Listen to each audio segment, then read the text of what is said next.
Core element जो है इसका वह इंडिविजुअल का बेसिक राइट है, such rights for the life, liberty and the pursuit of happiness that should be protected by international community. अब यहाँ एक चीज बहुत ही महत्वपूर्ण है कि जो परस्यूट ऑफ हैप्पीनेस है, इसमें आप देख सकते हैं कि किस प्रकार से मेटेरियलिस्टिक और नॉन मेटेरियलिस्टिक दोनों ही कंडीशंस को ध्यान रखा गया, ताकि जो हैप्पीनेस है वो पैसे से भी हो सकता है, इकोनॉमिक भी हो सकता है और नॉन मेटेरियलिस्टिक भी हो सकता है, नॉन इकोनॉमिक भी हो सकता है। सेकेंड कंडीशन जो है ह्यूमन सिक्योरिटी का वह ह्यूमैनिटेरियन कंसेप्शन है।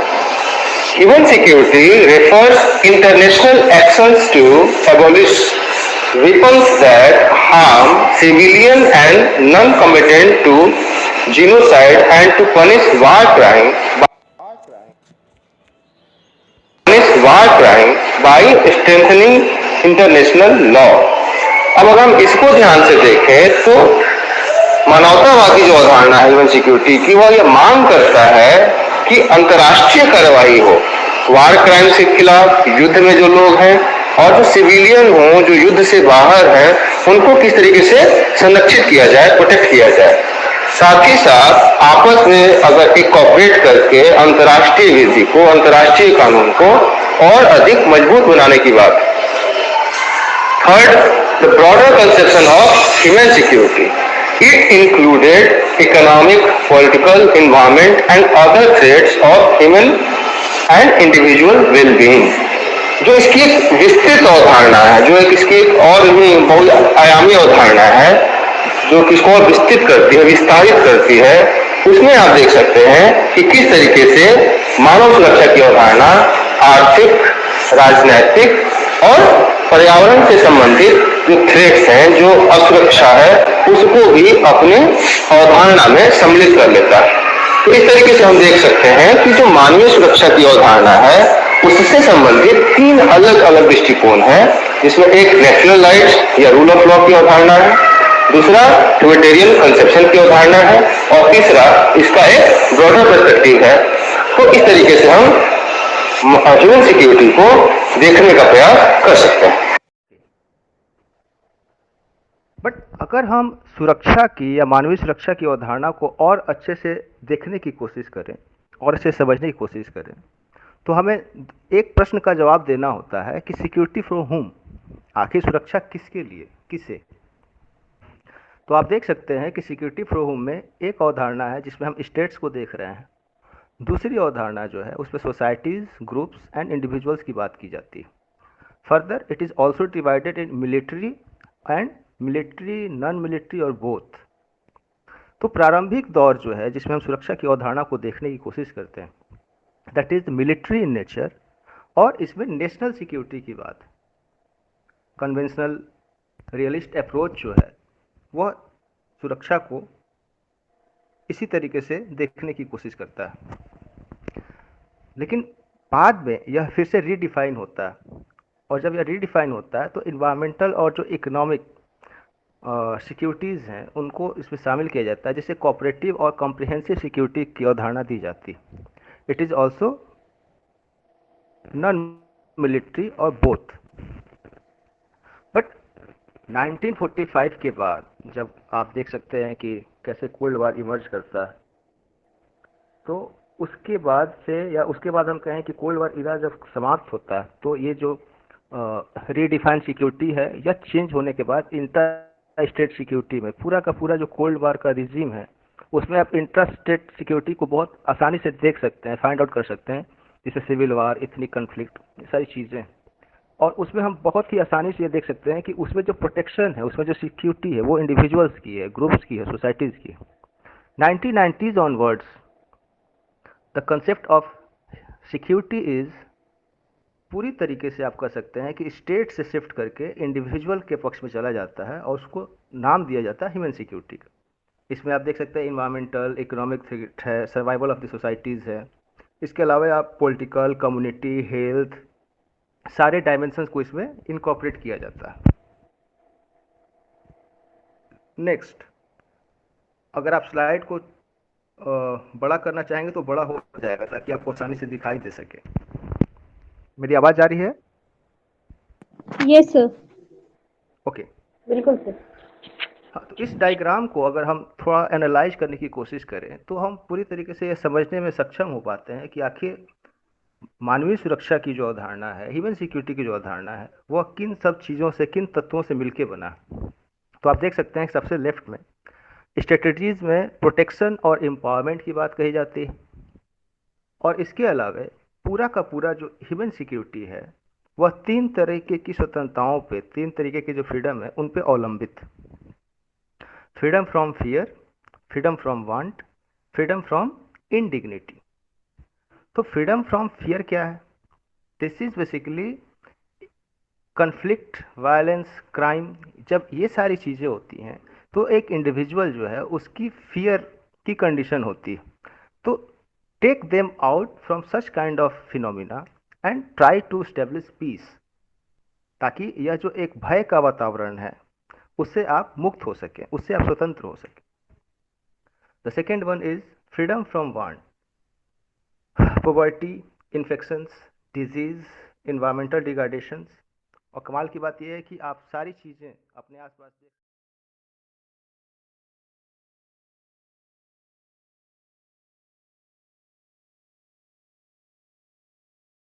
चाहे वो पॉवर्टी हो, इन्फेक्शंस हो, डिजीज हो, अभी हम एक पेंडेमिक के दौर से गुजर रहे हैं, इन्वायरमेंटल डिग्रेडेशंस हो, तो आपकी जो इच्छाएं हैं, आप जो चाहते हैं और आपकी जो जरूरत है, तो उस हिसाब की चीजों से मुक्त हो जाना। और ultimate goal is the development. The next is freedom from इंडिग्निटी।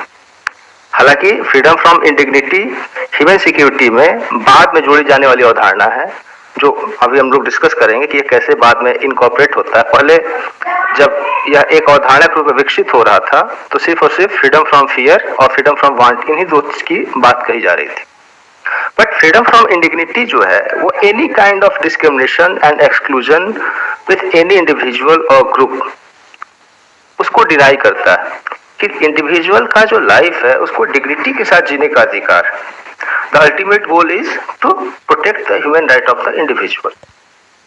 Further, the whole concept of human security is based on 5 important principles, and which are, the first is the human centered।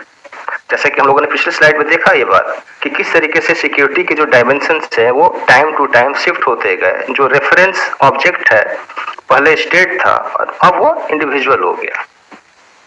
Multi sectoral या multi dimensional है। There are 7 dimension of human security, that is economic security, food security, health security, environmental security, personal security, community security and political security। Comprehensive in nature, human security is comprehensive in nature। comprehensive in nature का मतलब यहाँ पे ये है कि human security को आप पैरोकियली नहीं देख सकते हैं जब तक आप उसको कॉम्प्रिहेंसिव तरीके से, कॉम्पैक्ट तरीके से, क्योंकि यह मल्टी डायमेंशनल है, मल्टी सेक्टोरल में भी किसी किसी फिनोमिना में ऐसा हो सकता है कि इकोनॉमिक सिक्योरिटी की आवश्यकता हो, हेल्थ सिक्योरिटी की आवश्यकता ना हो, पर्सनल सिक्योरिटी की आवश्यकता हो, पॉलिटिकल सिक्योरिटी की आवश्यकता ना हो। तो बड़े ही कॉम्प्रिहेंसिव तरीके से देखने की आवश्यकता है। Next is context specific. Context specific का मतलब है कि मे बी सिर्फ प्रोटेक्शन से आपका काम चल जाए, मे बी प्रोटेक्शन के बाद एम्पावरमेंट की जरूरत हो, या हो सकता है सिर्फ एम्पावरमेंट से काम चल जाए।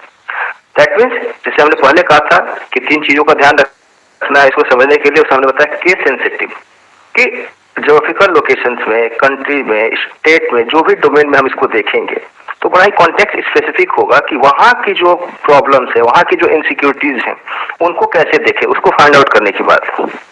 And the last is the prevention oriented.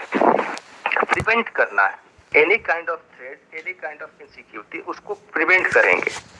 तो प्रिवेंट करने का जो काम है, हालांकि अगर हम लोग पहले के जो डिस्कशन है उसको देखें तो सिंपल सी बात है कि किस तरीके से इंटरनेशनल कम्युनिटी की बात है, इंटरनेशनल एक्शंस की बात है, सिमिलरली स्टेट्स की बात है, joins with all the countries, all the states. जब आप एक दूसरे के साथ जुड़ते हैं तो इसको और कॉम्प्रिहेंसिव तरीके से प्रिवेंट किया जा सकता है।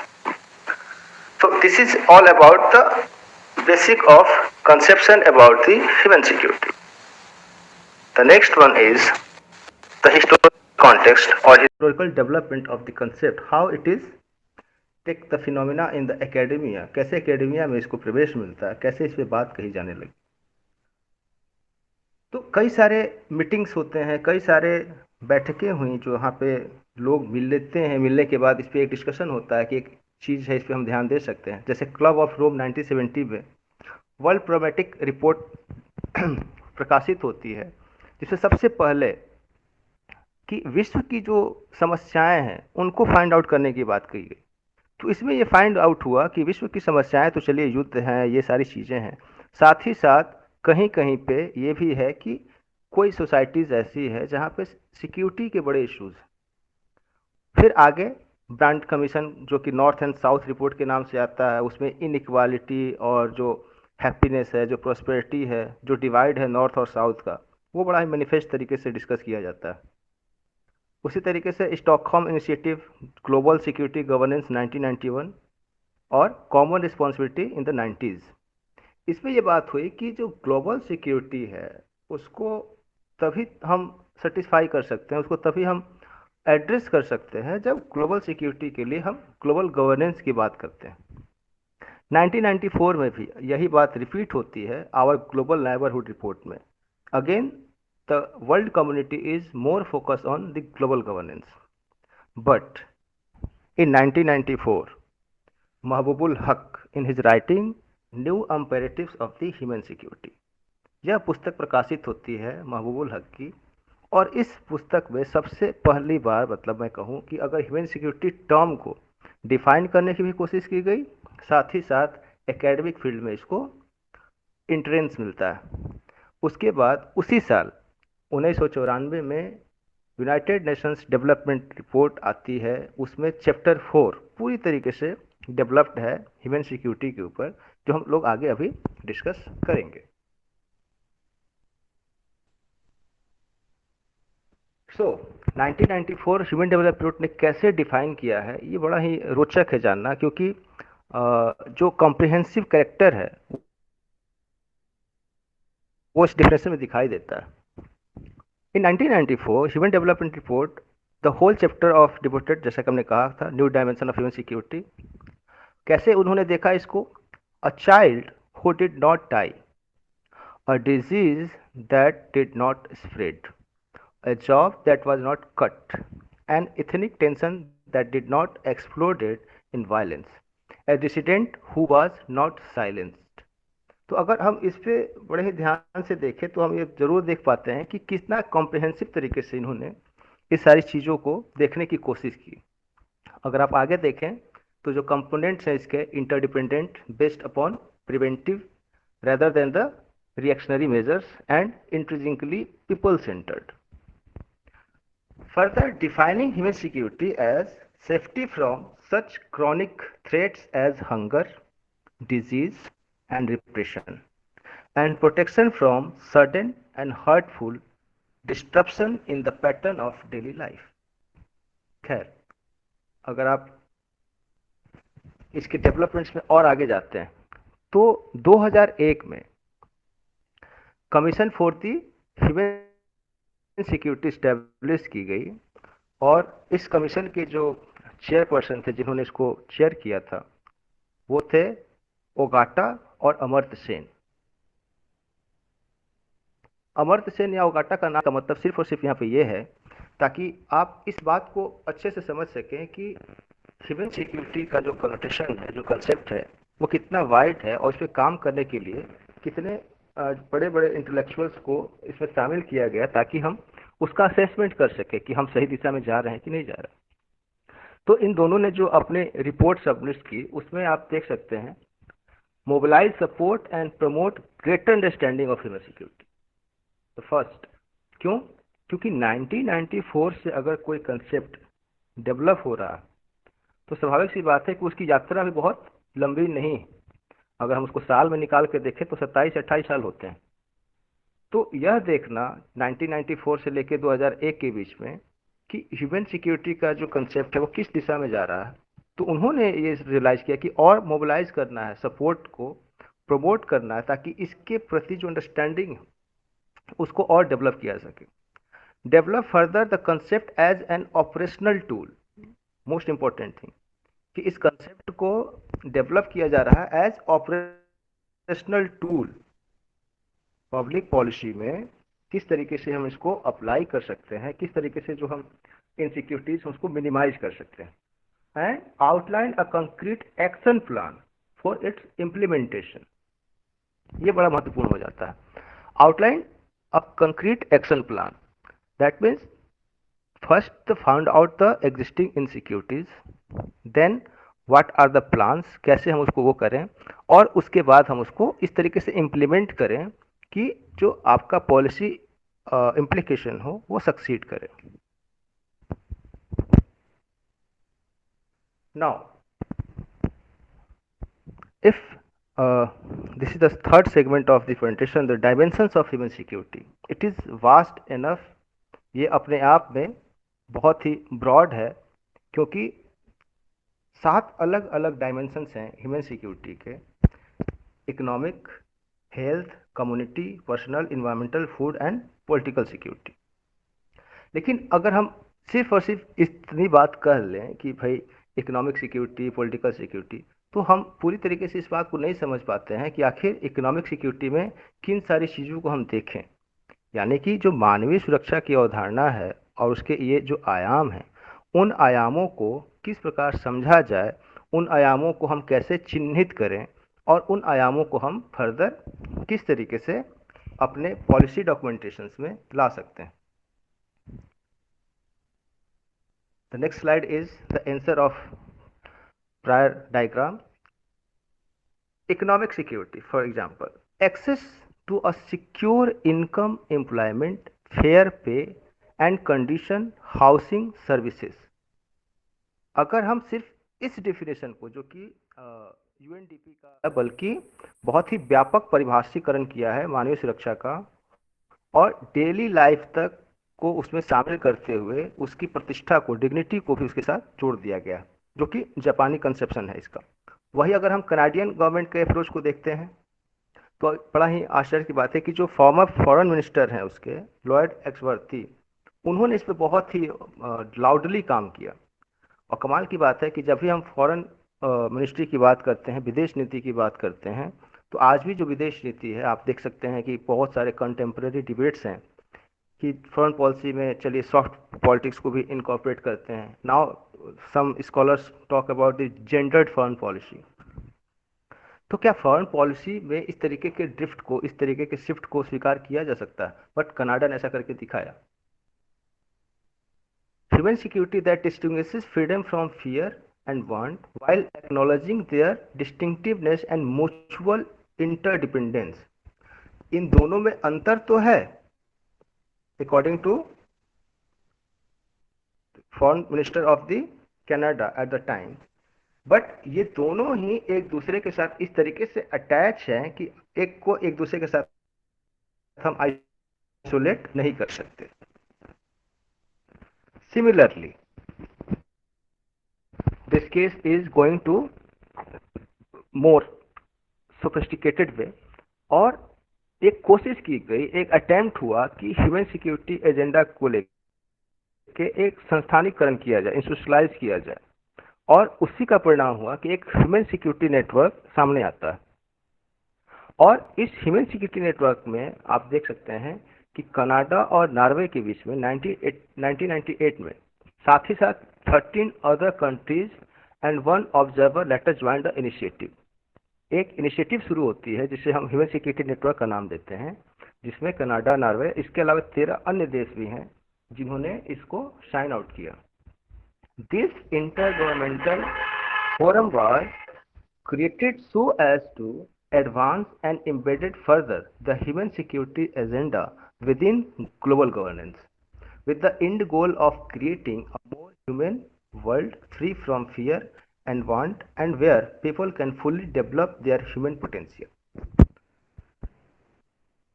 जिस तरीके की बातें चल रही थी प्राइमरली कि किस तरीके से इसका डेवलपमेंट हो रहा था, हम लोग बात कर रहे थे कि ग्लोबल गवर्नेंस की बात हो रही थी, ग्लोबल प्रॉब्लम्स को लेके। तो स्टार्टिंग में 1970s में 1994 तक ये बात होती रही, बट 1998 में ह्यूमन सिक्योरिटी नेटवर्क के माध्यम से एक ग्लोबल गवर्नेंस की दिशा में कनाडा, नॉर्वे, जापान, अन्य 13 देशों ने मिलकर एक नेटवर्क शुरू किया और उन्होंने ये कोशिश की कि किस तरीके से जो इनसिक्योरिटीज़ एग्जिस्ट कर रही हैं सोसाइटीज़ में उनको मिनिमाइज किया जाए और एक ऐसे कंडीशंस को क्रिएट किया जाए जहाँ पे हर व्यक्ति, हर इंसान अपने फुलेस्ट पोटेंशियल को डेवलप कर सके। The network was intended to serve as a forum for dialogue and research, and above all, as an avenue to share evolving understanding and practices to advance the development of the human security approach. साथ ही साथ dialogue के माध्यम से, एक dialogue के mechanism के माध्यम से जो फर्दर टेंटेटिव कंटेम्प्रेरी टाइम पे जो भी रिसर्चेज हो रहे हैं उनको ध्यान में रखते हुए इसको और सब्सटेंसिव तरीके से पॉलिसी मैकेनिज्म में इसको और आगे ले जाने की बात चल रही, ताकि हम इसको और बेहतर तरीके से इसको ग्लोबल गवर्नेंस के माध्यम से प्रत्येक इंडिविजुअल्स को एक अम्ब्रेला के अंडर लाकर ह्यूमन इनसिक्योरिटीज को मिनिमाइज किया जा सके।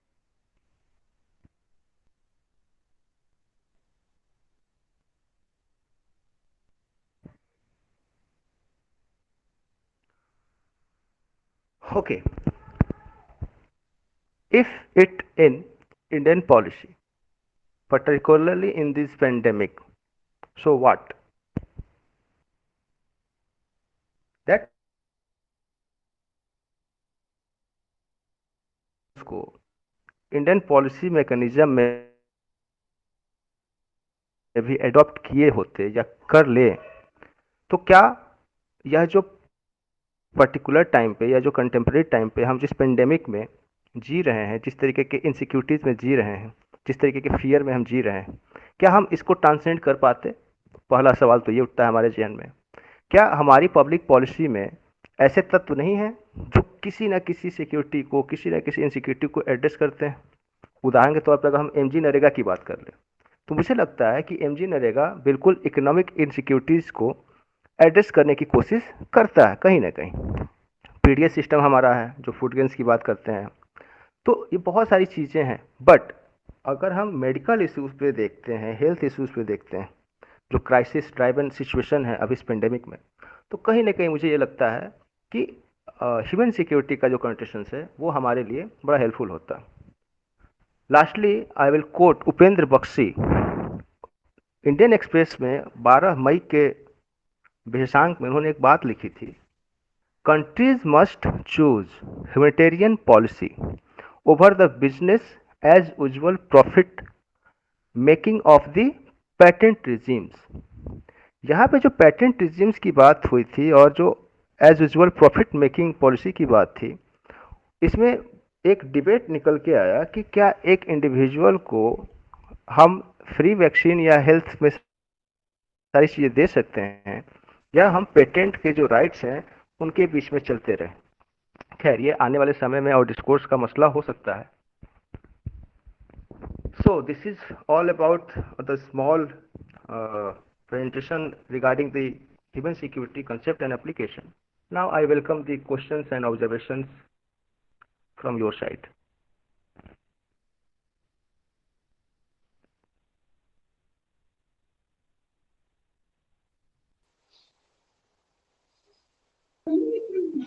So thank you, Ake sir, for this lecture. Now, if any of you has questions, then please ask, or you can post it in the chat box. Hello, sir. Yes, yes, please, Hello. Omni. You can. Yes, please. Good evening, sir. Sir, I have three questions which I feel very relevant related to this topic. Sir, as we see, human security basically talks about the empowerment of people. But if we talk about in the context of India, there is a larger section of subaltern people and it is necessary to understand what they feels about the term security. For example, in India, still there is a large section of women who considered marriage as a financial and social security for them. Tribals and transgender community feels deprivation from society as protection.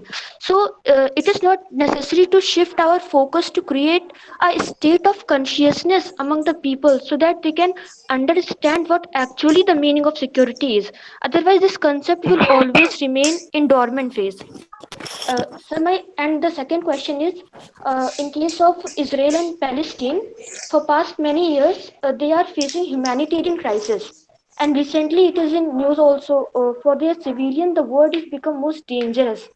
So the question is, if in 21st century there is a question of survival, then is it possible to implement any principle of human security on the ground level? And the third one is the last but not least, as you said, the dignity and happiness as a major issue in the concept of human security. So, is it right approach to become more dependent on international communities despite knowing this, the dominance is more power centric rather than people centric? So, this is question. Okay, Omni. But I think your questions is not questions. Rather, you are extending the debate over to the Indian scenario and the global scenario also. Okay, community and individual all are facing economic crisis to their indignity everywhere. So, what should state do? If state is only considering and focusing about the sovereignty and the hardcore, security, but now, for example, in Indian scenario, you find more than 40 million individuals are displaced, according to mainstream weekly data. 14 million individuals are displaced displacement on the name of the क्या बोल सकते हैं उसको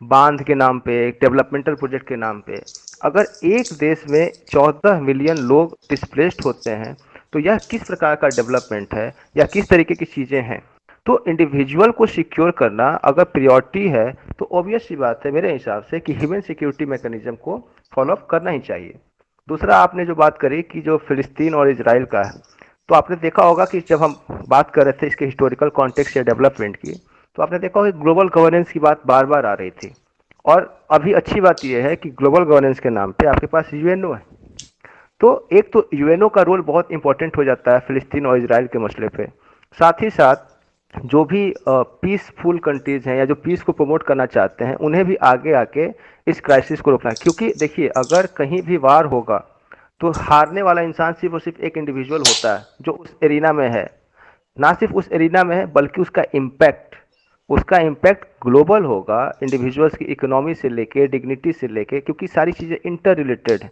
वो भी कहीं ना कहीं हैम्पर कर जाएंगी तीसरा सवाल क्या था बेटा आपका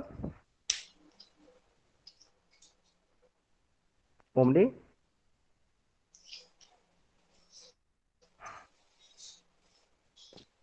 हेलो हाँ तीसरा सवाल क्या था बेटा आपका सर, तीसरा ये था कि जैसे कि आपने बोला कि हैप्पीनेस और डिग्निटी भी ये बहुत बड़ी क्वेश्चंस है ह्यूमन सिक्योरिटी के कंसेप्ट में।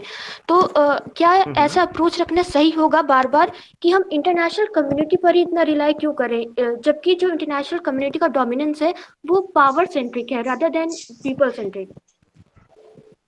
ओके देखिए दो चीजें हैं आपको अगर ऐसा लगता है कि पूरा पावर सेंट्रिक है ऐसा नहीं है क्योंकि यह तो एक रियलिस्टिक अप्रोच की अवधारणा है कि पूरा का पूरा जो ग्लोबल सिस्टम है वो पावर मैक्सिमाइजर है साथ ही साथ अगर हम लिबरल अप्रोच की बात करें तो एक डेमोक्रेटिक पीस की भी कॉन्टेशन हमारे सामने होती है दूसरा अगर हैप्पीनेस और डिग्निटी की बात करें तो आपको मैं बताऊं कि ह्यूमन सिक्योरिटी का जो कंसेप्ट है यह टॉप टू बॉटम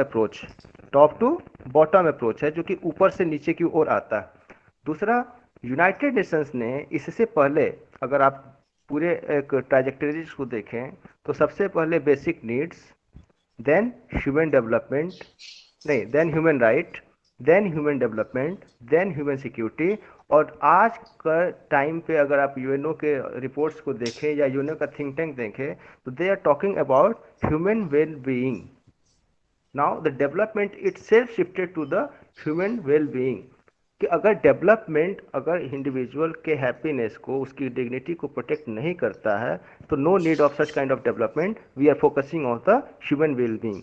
इसके अलावा अगर आप स्कैंडिनेवियन कंट्रीज को देख लें, इसके अलावा आप अपने बगल के पड़ोसी देश भूटान को देख लें, जहाँ पे जीडीपी की अवधारणा ही नहीं, ग्रॉस हैप्पीनेस इंडेक्स की बात करते हैं वो। तो नाउ द शिफ्ट इज कि अगर इंडिविजुअल है, इकोनॉमी होने से अगर उसकी डिग्निटी है तो वेल एनफ, बट ऐसा नहीं है। इंडिविजुअल की जो कैपेबिलिटी है उसको इन्हांस करना है, ताकि उसकी सोसाइटी में जो उसका एक करेक्टर है वो एग्जिस्ट करे, उसकी हैप्पीनेस और डिग्निटी को प्रोटेक्ट किया जाए। और ये बिल्कुल ही ग्लोबल गवर्नेंस पे डिपेंडेंट नहीं है, यह डिपेंडेंट है आपके अपने सरकार के और आपके रिलेशनशिप के साथ, आपके अपॉर्चुनिटीज़ के साथ, आपके आसपास में अगर कोई इनसिक्योरिटी एग्जिस्ट करती है तो वो मल्टी डायमेंशनली आपको प्रभावित करेगी, और कहीं ना कहीं वो हैप्पीनेस को और वेलबींग को डिस्टर्ब करेगी।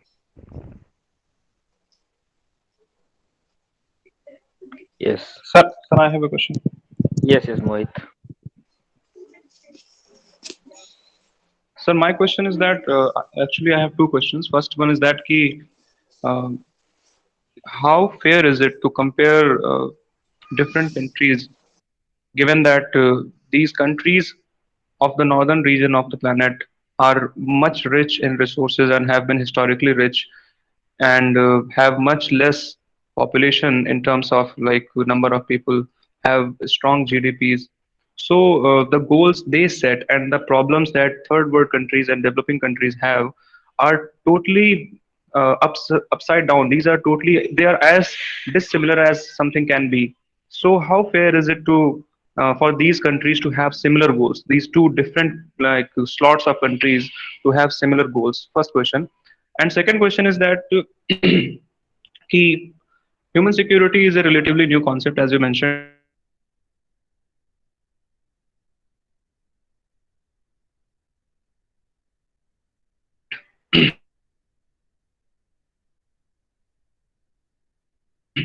So market economy, and also it is not totally a state where communist like dictatorship prevails.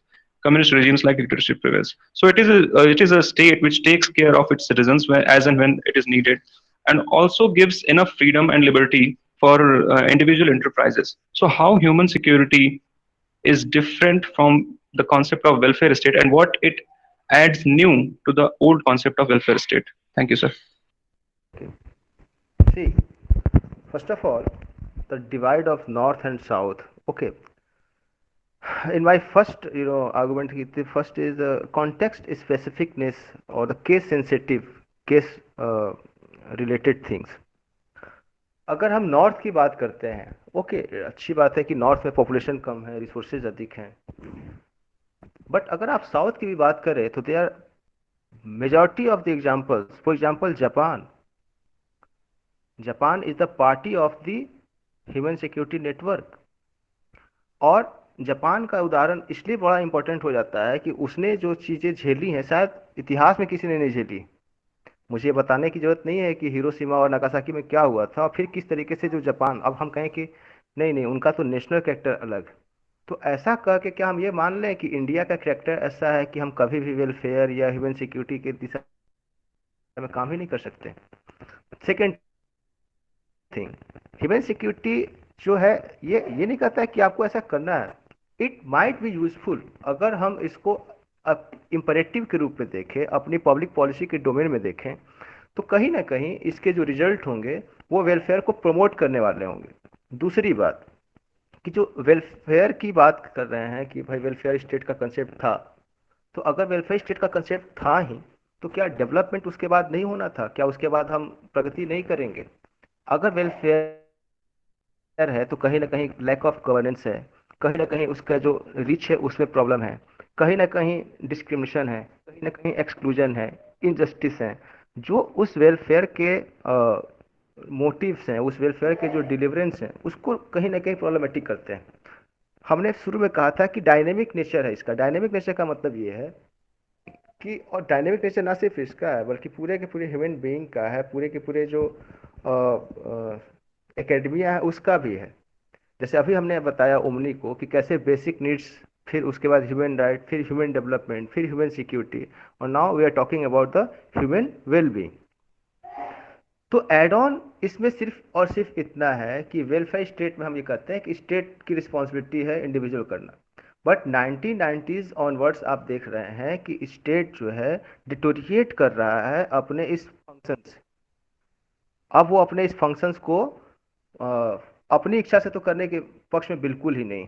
अगर हम इंडियन सिनारियो में देख लें तो आप देख रहे हैं कि हर दिन सुप्रीम कोर्ट को दो दो तीन तीन सुनवाई करनी पड़ रही है कि भाई ऑक्सीजन यहाँ पहुंचा नहीं है, वहाँ पहुंचाओ, एक टास्क फोर्स गठित कर लो, यहाँ कर लो। तो अगर वेलफेयर स्टेट डिटोरिएट हो रहा है, कैपिटलिज्म प्रमोट हो रहा है हर जगह पे, तो कैसे अगर हम एक बेसिक चीज़ लेके आए, या कैसे हम एक अम्ब्रेला कंसेप्ट क्लियर करें ताकि जो एक इंडिविजुअल्स के वांट हैं, फियर हैं, इंडिग्निटीज हैं, उनको मिनिमाइज किया जा सकता है। ह्यूमन सिक्योरिटी अप्रोच बिल्कुल वेलफेयर स्टेट की तरह यह क्लेम नहीं कर सकता कि अगर हम इसको अप्लाई कर ले जाते हैं या हम इस पर सोचते हैं तो सारी की सारी समस्याएं समाप्त हो जाएंगी, but majority of the may be cut off हो सकती हैं, एक संभावना है। जी सर, थैंक यू।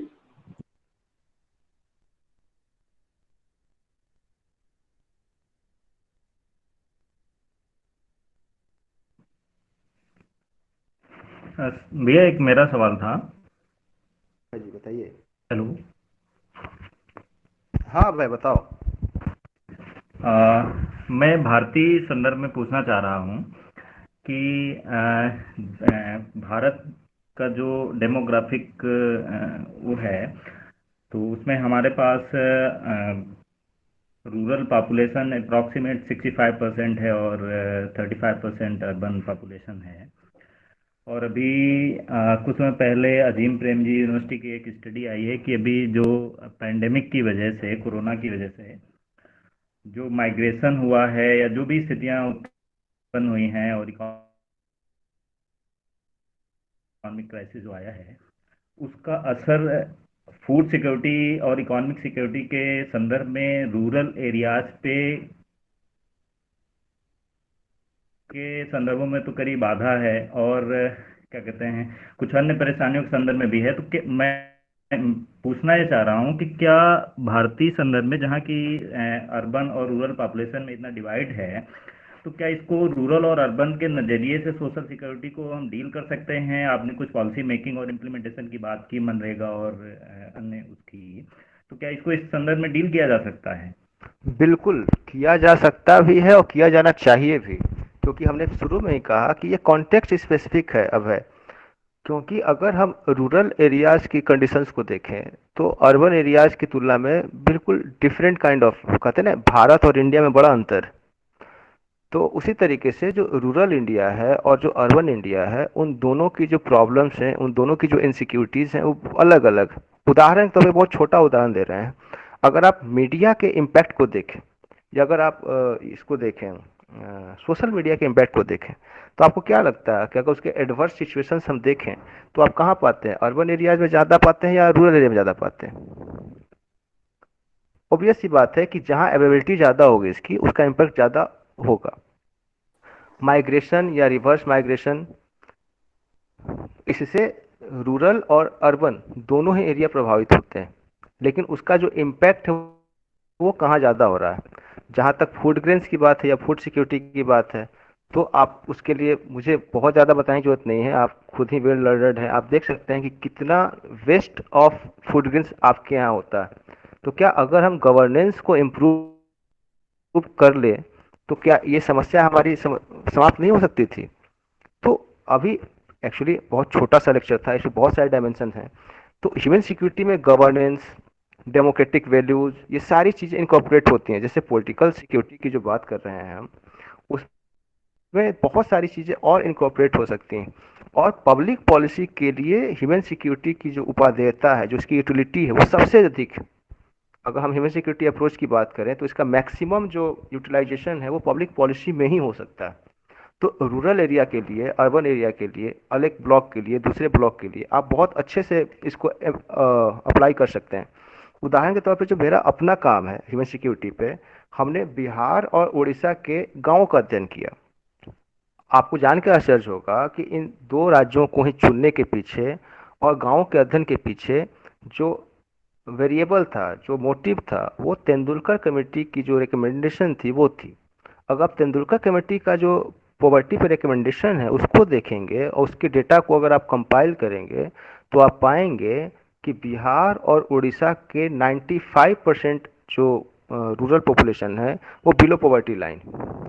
तो अब जरा सोचने वाली बात यह है कि अगर 95% बिलो पॉवर्टी लाइन है तेंदुलकर कमेटी के एस्टिमेशन से, तो उनकी सिक्योरिटी बाकियों की सिक्योरिटी की तुलना में कितनी दयनीय स्थिति में है।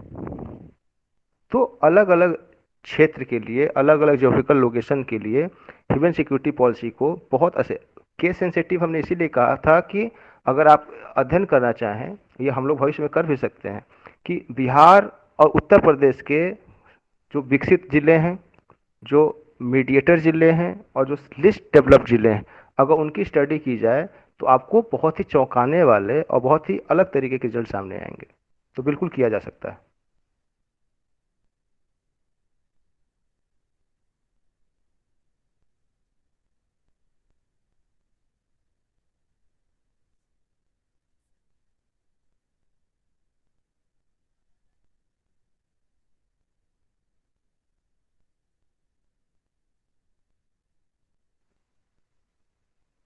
मुझे आवाज़ नहीं आ रही है, आप लोग की आवाज़ आ रही है क्या? यस सर, आप ऑडिबल है। आप लोग के सवाल का वेट कर रहा हूँ, कमेंट का वेट कर रहा हूँ, और फर्दर कोई इसको एक्सटेंड करना चाहता है उसका वेट कर रहा हूँ।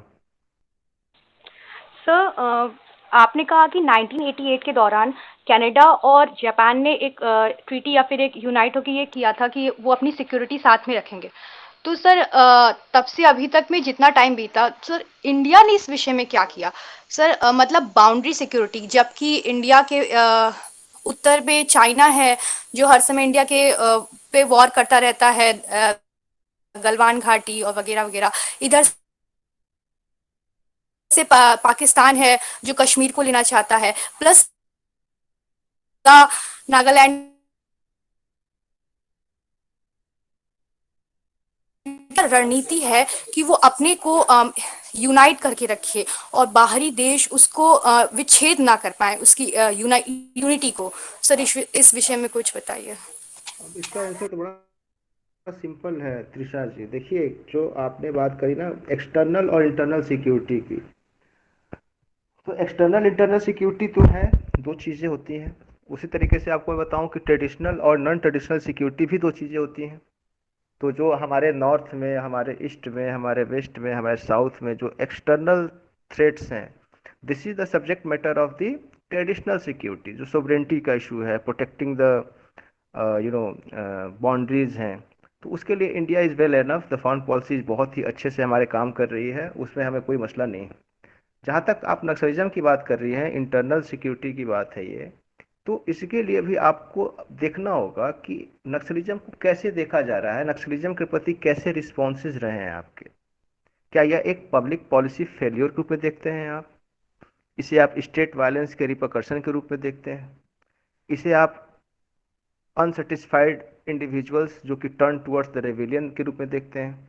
इसे आप लैंड डिस्ट्रीब्यूशन से अनसेटिस्फाइड कम्युनिटी के रूप में देखते हैं? इसे आप एंटी नेशनल के रूप में देखते हैं? इसे आप as the nexus of external power to fragile the Indian state के रूप में देखते हैं? तो पहले तो आपकी अपनी प्रायोरिटीज, अपनी समझ विकसित करनी होगी, और ये हमारा और आपका उत्तरदायित्व है कि हम इस पर और अध्ययन करें, देश हित में देश के लिए भी लिखें कि भाई अगर लैंड का डिस्ट्रीब्यूशन सही तरीके से हुआ होता इन केस, तो शायद ये स्थिति ना होती, नक्सलवाड़ी ना हुआ होता। लेकिन हुआ होता, और जहां है अभी से भी समय है, हम एम्प्लॉयमेंट जनरेट करें, हम डिग्निफाइड लाइफ को एम्पावर्ड करें, हम इंडिविजुअल की जो फुलेस्ट पोटेंशियल है उसको यूटिलाइज करें। फॉर एग्जांपल, आप नेट हैं, आप पीएचडी हैं और कोई वैकेंसी नहीं है, आपको जॉब नहीं मिलती, जबकि आप potential to be an assistant professor. तो अगर आपके पोटेंशियल को यूटिलाइज ना किया जाए, इसी को अमर्त्य सेन ने अपने बाद के कनोटेशंस में कैपेबिलिटी अप्रोच के रूप में डिफाइन भी किया है। That means capacity plus ability, कि जो आपकी कैपेसिटी है क्या आप उसको फुली एबिलिटी के तौर पे इस्तेमाल कर रहे हैं कि नहीं कर रहे हैं। तो अगर इंडिया के अंदर कोई भी सेगमेंट, कोई भी इंडिविजुअल अपनी कैपेसिटी के फुलेस्ट डेवलपमेंट पे काम नहीं कर पाएगा, तो कहीं ना कहीं वो अनसेटिस्फेक्शन और ये सारी चीज़ें एक वायलेंस की तरफ जाएंगी। तो हमें इसकी डिस्कवर करने की ज़रूरत है, फाइंड आउट करने की ज़रूरत है कि कहाँ कहाँ हमारे पॉलिसीज़ में कहाँ कहाँ ग्लिचेज हैं, हमको कैसे ठीक कर सकते हैं। सोनिया कुशवाहा कुछ पूछना चाह रही हैं, doctor Sonia Kushwaha. Thank you sir.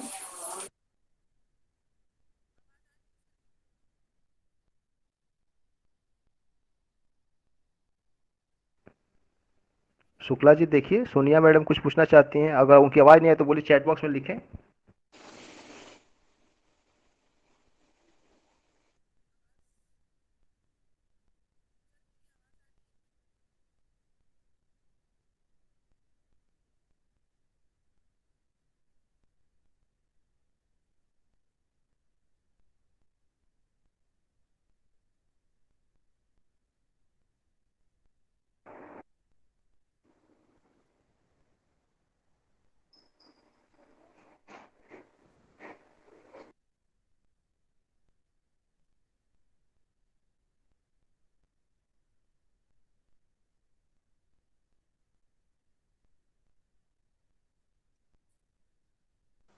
Good evening sir.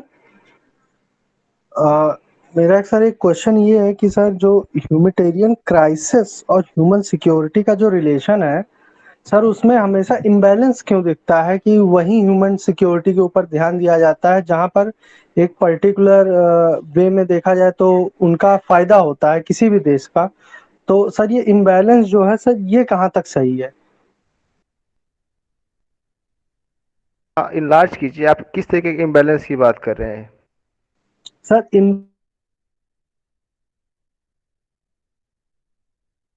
तो वहां पर ह्यूमैनिटेरियन क्राइसिस के थ्रू ह्यूमन सिक्योरिटी की बात होती है इंटरनेशनल एरेना में, स्पेशली जैसे सीरिया में हुआ, यमन में हुआ।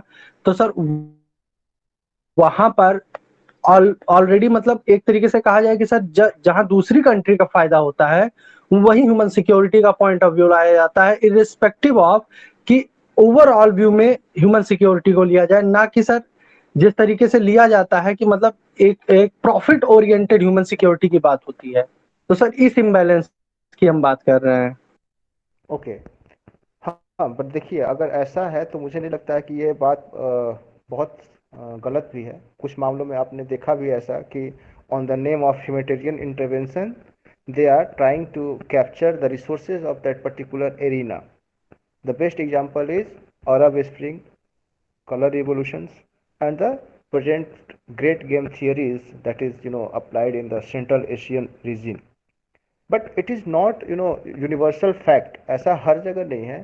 sometimes ethical जो चीज़ें हैं और जो एजेंसीज इसमें एक्टिव हैं वो इस तरीके की चीज़ों पे मॉनिटर भी करती हैं। जैसे हमने कहा अभी कि ह्यूमन सिक्योरिटी नेटवर्क जो है वो अपनी रिपोर्ट्स में इन सारी चीज़ों को लेके आती हैं। इवन रिस्पॉन्सिबिलिटी टू प्रोटेक्ट का जो पूरा का पूरा वो है डॉक्यूमेंट है, अगर आप उसको देखें तो उसमें भी आप देख सकते हैं कि किस तरीके से क्रिटिसाइज किया जाता है इन सारी चीज़ों को। और साथ ही साथ ये बात भी चल रही है कि और भी ज़्यादा कैसे हम डेमोक्रेटाइज कर सकते हैं, जो ग्लोबल गवर्नेंस है उसमें को और डेमोक्रेटाइज करके जो पुअर कंट्रीज़ हैं, जो थर्ड वर्ल्ड कंट्रीज़ हैं, उनके से को हम कैसे बढ़ा सकते हैं। तो कुछ हद तक मैं इस बात से सहमत हूँ, बट वो ह्यूमन सिक्योरिटी के नाम पे नहीं है, that is the humanitarian intervention के नाम पे है। और वो P5 जो है ये उनके अपने इंटरेस्ट को प्रोटेक्शन की बात। Human security is basically different thing. इसके बेस पे कभी भी आपने कोई इंटरवेंशन नहीं देखा होगा। ये एक पब्लिक डोमेन में, पब्लिक पॉलिसी के डोमेन में एक चीज़ है कि इसको स्टेट जो है थ्रू द पॉलिसी इंटरवेंशन और ज़्यादा बेटरमेंट की ओर लेके चले अपने इंडिविजुअल। सर यमन में सर ये जो ह्यूमन सिक्योरिटी वाला कॉन्सेप्ट है सर, यमन में पूरी तरीके से सर इस पे लागू हुआ था, क्योंकि सर यमन में जो सऊदी अरब और बाकी कोलिएशन ने मिल के अटैक किया हाउथी रेबल के नाम पे, तो सर ह्यूमन सिक्योरिटी के पॉइंट ऑफ व्यू से ही किया, लेकिन वहां पर वो लोग सक्सेस नहीं हो पाए। तो in that case sir human security वहां पर थोड़ी सी उस वे में चल रही है। और सर दूसरी चीज ये कि सर ह्यूमन सिक्योरिटी को आप सर बेंड किया जा रहा है कि जैसे आपने कहा कि राइट टू प्रोटेक्ट के रूप में ह्यूमन सिक्योरिटी बेंड हो रहा है थोड़ा सा सर। तो यहाँ पे भी सर इसमें एक चेंज जो है एवोल्यूशन कह सकते हैं में भी ऐसा है क्या? नहीं नहीं, मैंने कहा तो कि उसको अगर आप और गहराई से देखें तो the term human security never use by any international agency to intervene in any geographical arena, that is called humanitarian intervention, not human security. और वो जब तक यूएनओ से चीज़ें अप्रूव नहीं होती तब तक नहीं होती हैं। हाँ, अगर कोई शक्तिशाली ऐसा देश करता भी है तो आप देखते होंगे कि यूएनओ से कई सारे रिस्ट्रिक्शंस लगाते हैं या कई तरह की चीज़ें होती हैं। खैर, उस दिशा में हम बढ़ रहे हैं। सोसाइटी में अगर maximising of the power politics है तो हम उसको और आगे चल के इक्वालिटी और ह्यूमन डिग्निटी की ओर बात कर रहे हैं। It is a good move.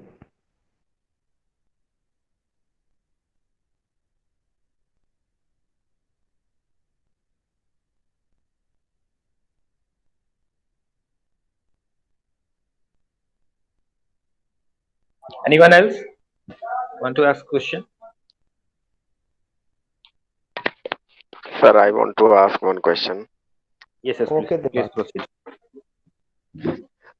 Sir मेरा सवाल ये है that after the disintegration of Soviet Union, जैसे हम लोगों ने वॉशिंगटन कंसेंसस देखा कि जो न्यू लिबरल पॉलिसीज थी वो एक तरीके से अलग अलग देशों को थोपी गई, या तो उन्होंने अपना ली अपने आप या फिर उन पे थोपी गई, and rise of new liberalism एक तरीके से हम लोगों ने देखा। अब when we analyse the rise of new liberalism और इंडिविजुअलिज्म, जो इकोनॉमिक इंडिविजुअलिज्म है, उसकी शैडो में अगर हम लोग ह्यूमन सिक्योरिटी को एनालाइज करते हैं तो ये कॉन्सेप्ट जो है ये थोड़ा फीका मालूम पड़ता है, क्योंकि स्टेट जो है वो धीरे धीरे कमजोर होता नजर आ रहा है। और उसके अलावा अगर हम लोग ग्लोबल ह्यूमन सिक्योरिटी की भी बात करें तो आज तक ग्लोबल गवर्नेंस में भी जो प्राइवेटाइजेशन हुआ है, जो ग्लोबल कॉम्प्लेक्सेस में मल्टीनेशनल कॉर्पोरेशंस और national organisations with hegemony in with a single super power और a bunch of advanced western countries. तो सर इसमें मैं ये जानना चाहता हूँ कि ह्यूमन सिक्योरिटी इंडिविजुअल, स्टेट और ग्लोबली एक फसाड की तरह नहीं नजर आती है?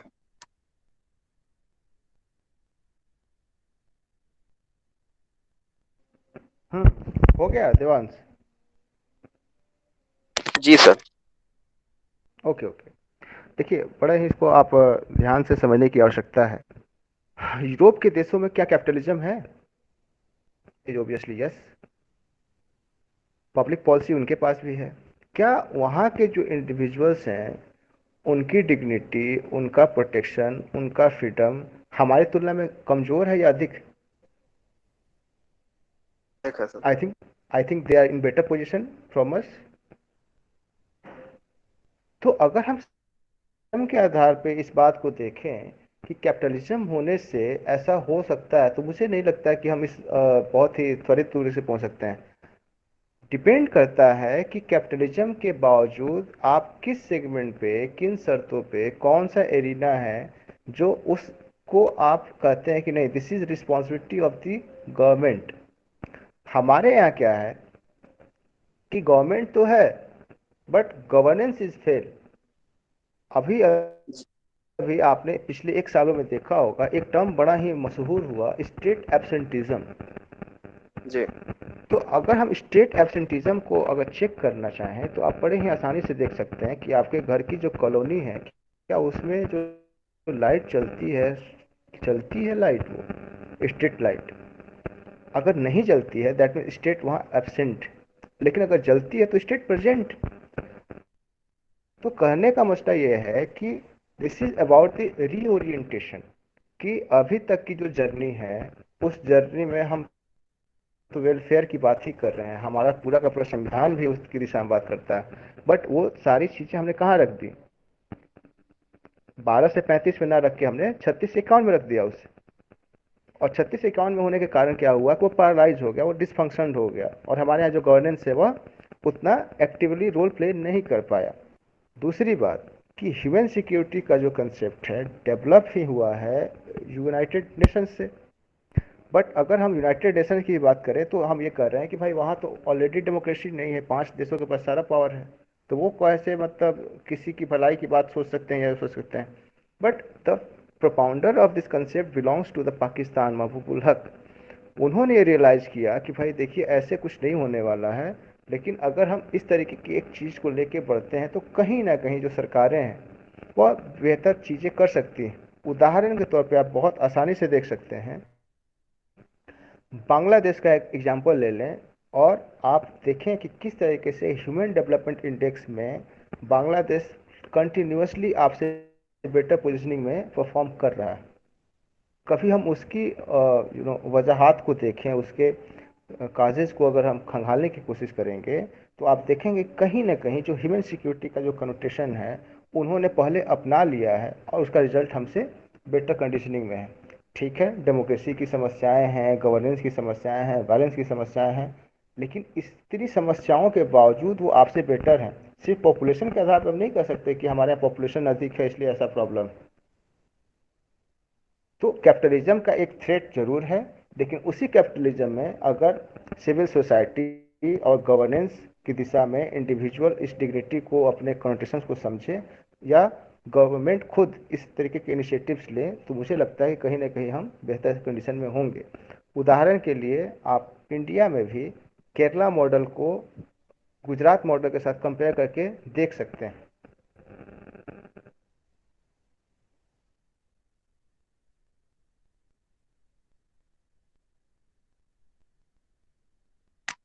सर मगर जब सेंट्रल गवर्नमेंट जो इंडियन सेंट्रल गवर्नमेंट है उसका अगर ऐसा नोशन है that government has got no business to be in business, जो ये एक नोशन काफी टाइम से, जब से ये रूल चल रहा है तब से सर्कुलेट किया जा रहा है, और उसके साथ अगर हम देखें जो डिसऑर्गेनाइज्ड सिविल सोसाइटी है, इंडियन सिविल सोसाइटी जो है, जो कम्प्लीटली डिसऑर्गेनाइज्ड है, या फिर कई जगह पे तो हम लोग एब्सेंट ही पाते हैं उसको, इन दोनों चीजों को अगर तक देखते हैं और इसको इम्प्रूव करने के क्या चांसेस हैं apart from state and civil society?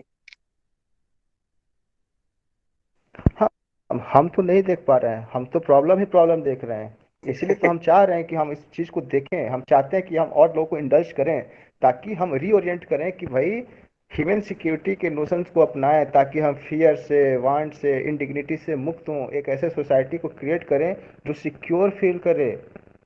इसीलिए तो इस टॉपिक को रखा गया। मान लीजिए अगर लोकतांत्रिक मूल्य नहीं है समाज में, लेकिन लोकतंत्र पढ़ाया जाए ताकि लोकतांत्रिक मूल्य को समझा जाए, ताकि उस दिशा में हम आगे बढ़ें, तो we are try to create space for human security policy implication for the Indian society, ताकि इंडिविजुअल्स जो हैं, जो ग्रुप्स हैं, जो सोसाइटी एट लार्ज है, वो इनसिक्योरिटीज से, थ्रेट से ऊपर उठ के अपने फुलेस्ट पोटेंशियल को कैपिटलाइज कर सके, मैक्सिमाइज कर सके, यूटिलाइज कर सके, सर्व कर सके सोसाइटी।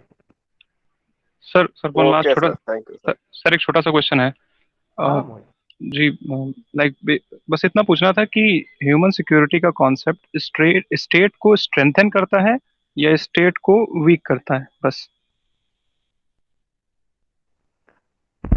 स्टेट को स्ट्रेंथन करता है। स्टेट ही तो रिस्पॉन्स, एक्चुअली देखिए क्या है, रेफरेंस ऑब्जेक्ट स्टेट है, यहाँ इंडिविजुअल है, बट कौन प्रोटेक्ट करेगा, कौन एम्पावर करेगा? स्टेट ही करेगा। कैसे करेगा? Through the policy implications.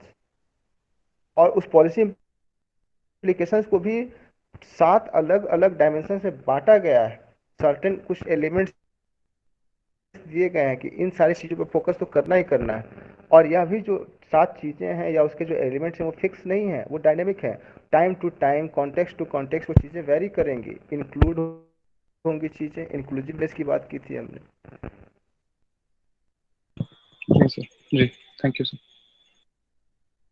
Sir एक क्वेश्चन ये है कि सर जैसे हम नॉर्वे को देखते हैं या डेनमार्क देखते हैं, तो मोस्ट ऑफ द सर ये यूरोपियन कंट्री डेमोक्रेटिक सोशलिस्ट एक फॉर्म को फॉलो करती है। जो फाउंडेशन उनका मेनली है वो सोशलिस्ट आइडियोलॉजी के थ्रू चलता है।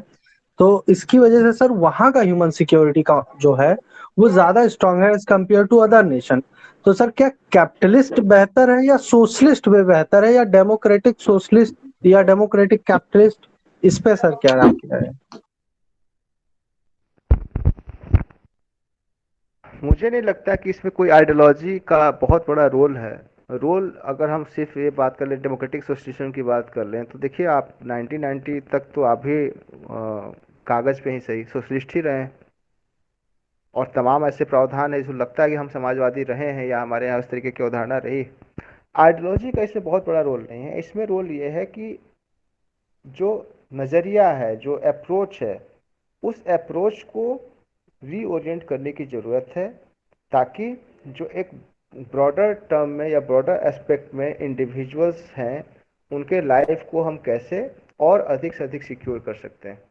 चाहे वो कैपिटलिज्म हो, आप देख सकते हैं यूरोप में बहुत सारे ऐसे देश हैं जो पूरी तरीके से कैपिटलिस्ट हैं, लेकिन वहाँ पे मेडिकल फैसिलिटी इस तरीके से है कि अगर आपको एक सांप भी काट ले तो आपको हवाई जहाज से उठा के आप दूसरी जगह लेके चले जाते हैं। आप ऑक्सीजन के लिए मारामारी कर रहे हैं। Okay. Yeah, I think that Sonia ma'am has text the message, and please, if you can answer then.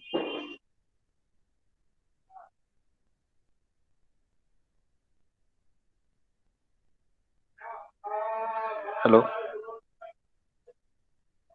I'm audible, हाँ, भैया? यस यस यस, मैं देख रहा हूँ। हाँ, yes, yes. Sonia ma'am has text them. Yes, her question.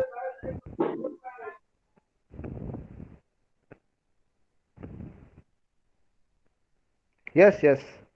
She's asking about,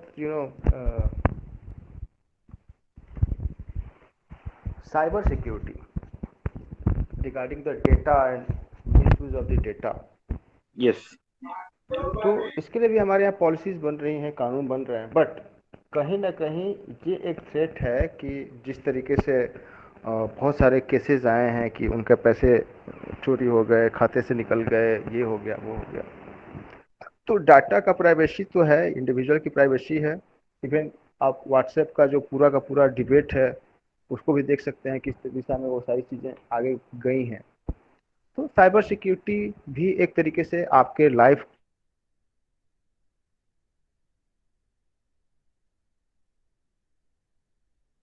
है, उसमें भी है कि आपकी तस्वीर, आपका कोई हिस्ट्री किस तरीके से manipulate.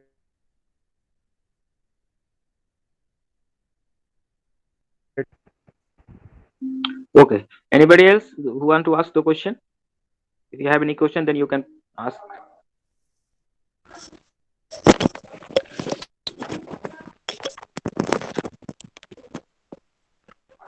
Anyone? Hello sir. Yes, yes, ma'am, please. Sir मेरा क्वेश्चन तो नहीं है, पर मेरा एक सजेशन है ह्यूमन सिक्योरिटी के कंसेप्ट को लेकर। अगर आप परमिट करें तो वो सजेशन रखना चाहते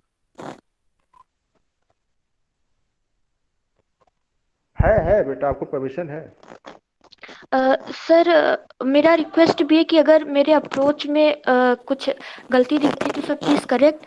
सर मेरा आइडिया ये है कि अगर हम ह्यूमन सिक्योरिटी की जब बात करते हैं, तो भले ही हमने जो भी डायमेंशन सेट करके रखे हों, पर ये डायमेंशन ज़रूरी नहीं कि हर जगह सेम हो। जैसे नॉर्थ ग्लोबल पर्सपेक्टिव को अलग तरह से देखा जा सकता है, साउथ ग्लोबल को अलग तरह से देखा जाता है। इंडिया में ही अगर हम इकोनॉमी, पॉलिटी, सोशल कई सारे ग्राउंड्स को लेके चलते हैं, तो भी हमें बहुत सारा मतलब वेरिएशन देखने को मिलता है। तो क्यों ना इन प्रॉब्लम्स को टैकल करने के लिए हम सिर्फ अगर जैसे हम अपने स्टेट लेवल पे बात करें, इंडिया में ही बात करें, तो ऐसे प्रॉब्लम्स को टैकल करने के लिए अगर हम ऐसा ग्रुप बनाएं जिसमें जो सोशल बैकवर्ड चले गए हैं, जिनके लिए अभी सिक्योरिटी का मतलब सिर्फ सर्वाइवल ही रह जाता है, या तो सिर्फ डिग्निटी ही पाना रह जाए, जैसे ट्रांसजेंडर कम्युनिटी और दलित वीमेंस या कुछ ट्राइबल कम्युनिटीज, अगर हम इनको एम्पावर करके ऐसे मंच पर लाएं और इनको अगर रिस्पॉन्सिबिलिटी दी जाए कि ये ऐसी पॉलिसी मेकिंग करे और बराबर का contribution on the basis of quality, तो ये कुछ हद तक इम्प्रूव कर सकता है दोनों चीज को। एक जो हमने डायमेंशन सेट किए हैं, दूसरा जो इनका मतलब फियर है कि हमें अगर हमें लाइफ की ही डिग्निटी मिल जाती है, अगर हम जैसे बहुत सारे लोगों के लिए गरीबी फिर भी झेली जाती है, लेकिन जो रेसिज्म है, कास्टिज्म है, ये नहीं झेला जाता। तो सर आपको क्या लगता हाँ, बिल्कुल सही कर रही हैं आप। फॉर एग्जांपल अगर हम इस मंच से हम कहें कि बहुत सारे डिस्क्रिमिनेशंस ऐसे हैं जो इकोनॉमिक नहीं होके आइडेंटिटी बेस्ड हैं, तो कहीं ना कहीं आइडेंटिटी बेस्ड डिस्क्रिमिनेशन आपके डिग्निटी को चैलेंज करता है। तो फ्रीडम फ्रॉम इनडिग्निटी की बात कर रहे हैं।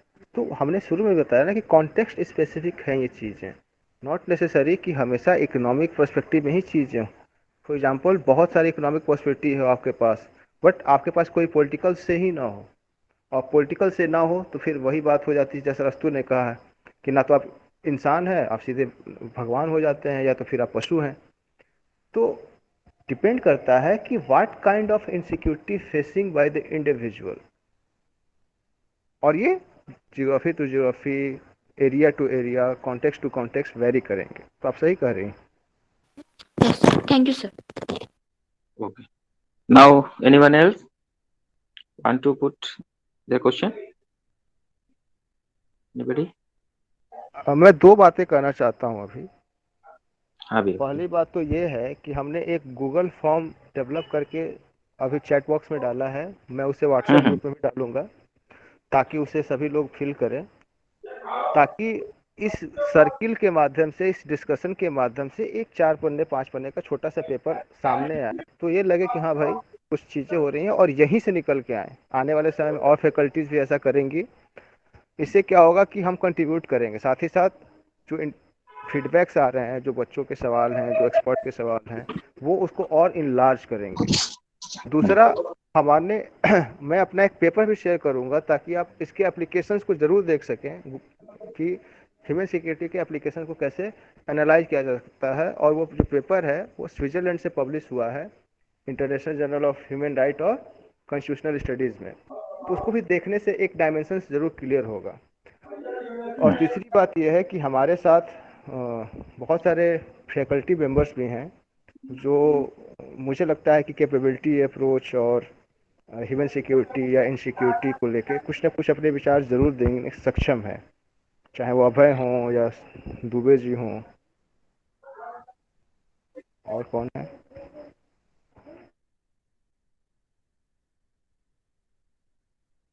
ये बात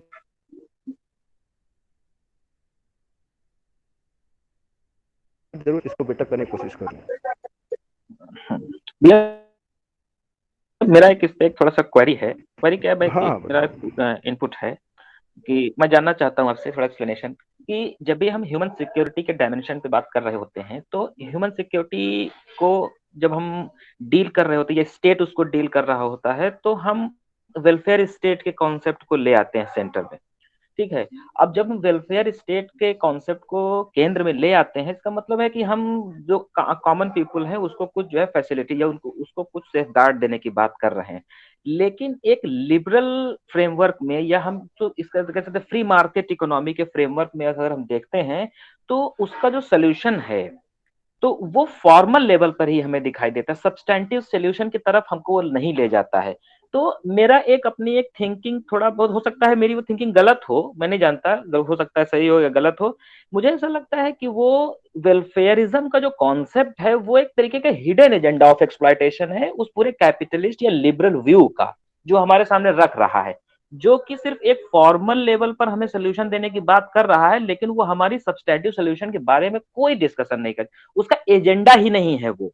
तो क्या ये बात सही है? क्या ये कहा जा सकता है या इसमें थोड़ा सा कुछ वैरी कर सकती हैं? आप थोड़ा सा इसको अगर एक्सप्लेन कर सकें तो। ना, बिल्कुल सही कर रहे हैं। देखिए, इस पे भी जब ये कॉन्सेप्ट आता है, जब आया तो बहुत सारे डिबेट हुए, तो कुछ लोगों ने कहा कि अरे just like a hot air. Hot air का मतलब क्या होता है कि जैसे गर्मी बढ़ती है हवा उड़ जाती है, ये कंसेप्ट उड़ जाएगा, ठीक है।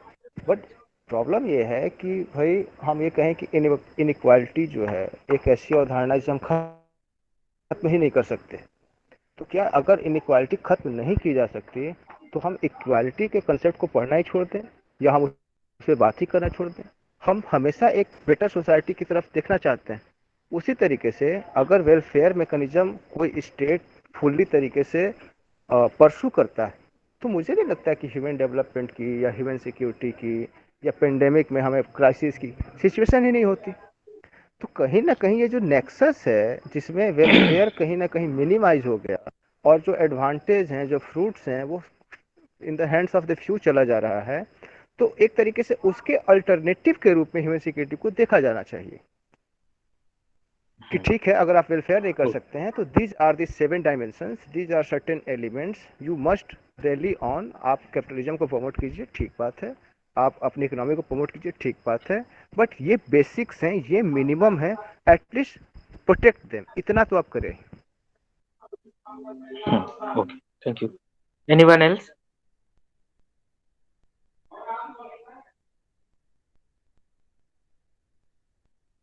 Anybody have any question? Then you can, or if anyone can want to put their views, then you are most welcome to put your views.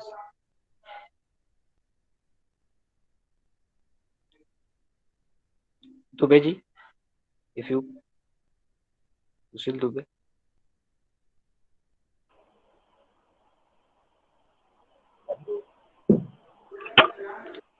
Hello. हाँ हाँ, आप आवाज आ रही है आपकी, आप आवाज आना भी एक बड़ी बात हाँ है। ये बहुत कम्प्रिहेंसिवली बताया। मैं एक दो चीजें कहना चाह रहा था इस बारे में, जो मेरी समझ बन पा रही है इसको लेके। ह्यूमन सिक्योरिटी का जो कॉन्सेप्ट है, वो एक अपने आप में ब्रॉड कैटेगरी को लेकर चलता है, जहाँ पे कि आप फिजिकल वांट्स भी हैं और एक डिग्निफाइड लाइफ की बात करते हैं।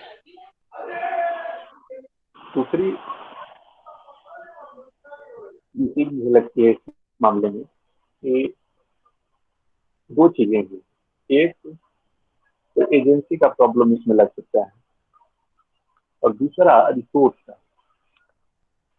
रिसोर्स की बात यह है कि जिस ब्रॉड लेवल में इस कॉन्सेप्ट को हम लोग ले रहे हैं और मानवीय सुरक्षा प्रदान करने की बात कर रहे हैं, उसके लिए हमारे पास रिसोर्स किस तरीके के हैं, फिजिबल हैं, क्या है, इस तरीके की बात।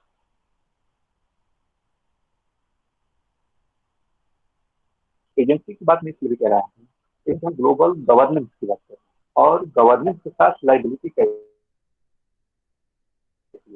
एजेंसी का मतलब यह है कि सामान्यतः हम पॉलिटिकल साइंस में दो प्रकार के संबंधों के अध्ययन, एक तो नागरिक और राज्य के बीच में जो संबंध है, स्टेट और सिटीजन का कॉन्सेप्ट, तो बिल्कुल बंधा बताया है। दूसरा एक इंटरनेशनल रिलेशन, जो स्टेट वर्सेस स्टेट का। सवाल ये है कि यह बात तो समझ में आ रही है कि नागरिक के रूप में स्टेट नागरिकों के प्रति लाइबल है, उसे जितने भी उसके संसाधन है उसके हिसाब से सुरक्षा देनी है। मानवीय सुरक्षा का जो अवधारणा है इसकी, उसमें ये दिक्कत उभर सकती है कि हर एक स्टेट, बहुत सारे बच्चों के सवाल में बात आएगी, हो सकता है संसाधन के लिहाज से उतना मजबूत न, और यदि ऐसा नहीं है तो जिस ग्लोबल गवर्नेंस की बात की जा रही है, क्या यूएन, यूनाइटेड नेशन अपने संसाधनों से और लाइबिलिटी के लिहाज से मानवीय सुरक्षा के लिए कितना उत्तरदायी है और कितना सक्षम, ये सवाल भी है। तो मैं समझता हूँ कि जो मानव है और जो नागरिक है, दोनों का जो जो एक अंतर्द्वंद उभर सकता है, क्योंकि स्टेट और नागरिक के रिलेशन को तय है, लाइबिलिटी भी तय है। ग्लोबल गवर्नेंस का क्या मतलब है? तो उसके लिए अभी आप देखिए पेंडेमिक का मतलब था, हमें आपको सबको मालूम है कि WHO को सबसे ज्यादा फंड अवेलेबल कराता है अमेरिका। अमेरिका में जो बिडेन से पहले ट्रम्प के राष्ट्रपति, अब वो चीन के मामले में WHO से नाराज हो गए, उन्होंने फंड देना ही बंद कर दिया। तो जो अभी ग्लोबल क्राइसिस है पेंडेमिक की, जो हालात हैं, WHO कितना कर सकता है आप देख रहे हैं। दूसरा, जिनके पास रिसोर्स है इस पेंडेमिक में, आप देख लीजिए अमेरिका की पॉलिसी यही है कि सबसे पहले जो उसके अपने नागरिक हैं उनको वैक्सीन उपलब्ध हो। तो ह्यूमन सिक्योरिटी के कॉन्सेप्ट के साथ जो लाइबिलिटी का सवाल है उसका भी है, मुझे लगता है रिसोर्स की एक समस्या है। मेरी इतनी समझ है, मैं बात कहना चाह रहा था। बाकी रजनी ने बहुत अच्छा प्रेजेंट किया, तो मैं इनको धन्यवाद देना चाहूंगा। हाँ विकास। Okay. Now, anyone want to put their view on this issue? If you, Abhay? कुछ अगर ऐड करना है तो मैं ये कहना चाहता हूँ कि बेसिकली जैसे मैंने कास्ट पॉलिटिक्स पे काम किया है, तो उसमें कुछ कह सकते हैं कुछ डायमेंशन मुझे समझ में आए कि जैसे एम एन श्रीनिवास भी जातियों के संस्कृतिकरण की बात करते हैं, संस्कृताइजेशन ऑफ कास्ट। फिर रजनी कोठारी भी हैं, उन्होंने भी जाति की राजनीति के बजाय जातीयता की राजनीति का रेफरेंस लिया है।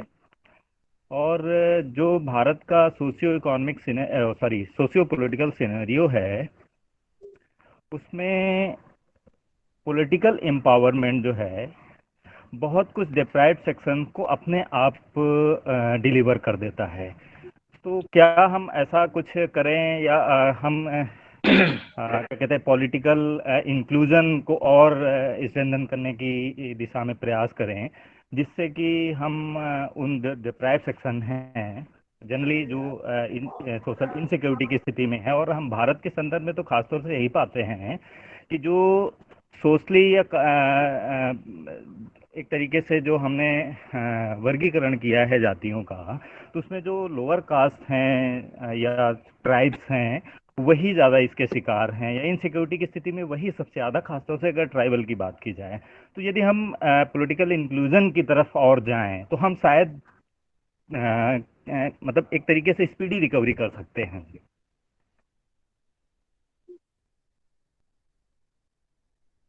Yes. Leah, you want to say something about this? हाँ, मतलब अभी जो दुबे जी ने बात करी एजेंसी की और रिसोर्स की, बिल्कुल ये दोनों ही पहलू जो हैं ह्यूमन सिक्योरिटी के डायमेंशन में बहुत ही इंपॉर्टेंट हैं, क्योंकि जब ग्लोबल गवर्नेंस की बात है तो कोई भी गवर्नेंस बिना एजेंसी के वर्क नहीं करता। और उसी तरीके से जो कैपेबिलिटीज़ हैं, जो कैपेसिटीज़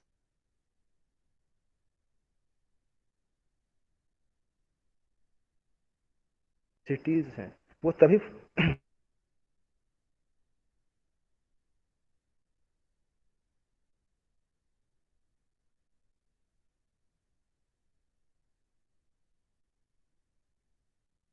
अब है आपको शेड्यूल कास्ट ऑफ था, क्योंकि आप बिल्कुल सही कर रहे हैं कि they are bottom in the both the hierarchy economic and identity, तो दे are suffering most, they are most vulnerable. तो उनको ही फोकस किया भी था मैंने, क्योंकि ह्यूमन सिक्योरिटी तो भाई ठीक है, अंबानी की तुलना में हमारी सिक्योरिटी ज़्यादा प्रॉब्लमेटिक होगी। तो आप भी बिल्कुल सही बात कर रहे थे। Okay. Now, Srikanth, if you want to put your views, then you can. Otherwise, if anybody.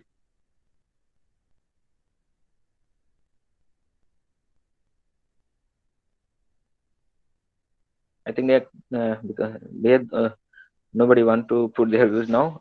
All over. You can wind up, I think. Please, and Fatima, you can proceed now. Thank you so much for the lecture, sir. And thank you all of you for listening so patiently. And RK sir, would you like to add anything? नहीं बच्चा, आप इसको bind up करने के लिए घोषणा कर दीजिए। So now the lecture is over, and RK sir has posted a form in the group. So please fill the form and give your responses. And thank you so much. And a big thank you to RK sir. Thank you, sir. Thank you, all of you. Okay. Fine. Okay, we will meet next lecture.